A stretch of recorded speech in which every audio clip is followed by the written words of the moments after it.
Totoo ba ito? Paulo, ginagamit nga lang ba si Kim Chu dahil sikat? I'm overheated, can hardly sleep at night,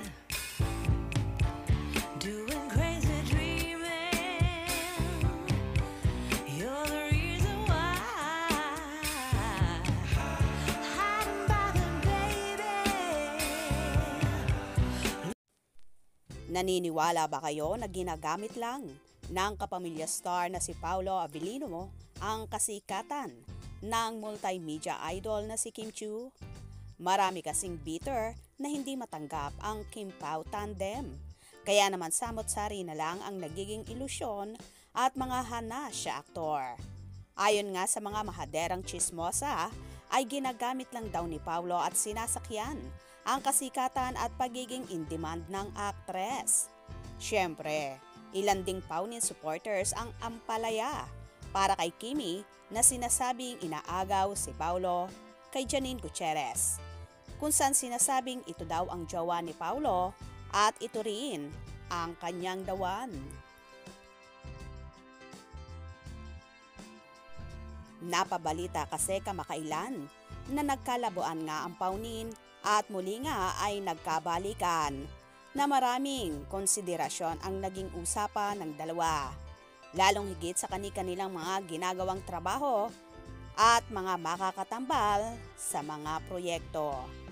Anyway, hindi naman naniniwala ang Kim Pao supporters na gagamitin ni Paulo si Kimi, bagkos ang nakikita nila sa Kim Pao ay sinasabi ngang totohanan na at kakaiba ang sweetness na lumalabas sa dalawa kapag magkasama na hindi maitago sa publiko. Kung ang Paunin supporters ay nagiging ampalaya, nagbubunyi naman ang Kim Pao fanay kapag nakikita nilang magkasama sina Kim at Paulo at palaging nagpapaulan ng pakilig. By the way, hindi naman si Paulo ang type na lalaki na manggagamit ng sinumang babae para lang sumikat. Dahil sikat din naman si Paulo at napakahusay sa lahat ng role. Kaya nga marami ang nangangarap na makatrabaho ang aktor bukod sa napaka-gentleman, professional at napakabait pang tao, lalong higit sa kanyang nagiging lady. So wag nang mag-away-away pa ang Paunin fans at Kim Pao supporters. Suportahan na lang natin ang ating mga idolo sa mga ginagawa nila at kahit iba pa ang mga katambal nila dahil bilang artista ay parte ito.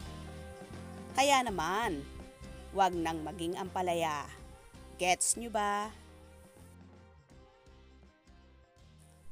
Kaya naman tumutok at wag na wag pauhuli sa mga maiinit na kaganapan. Anong inyong magiging reaction sa bidyong ito? Comment below.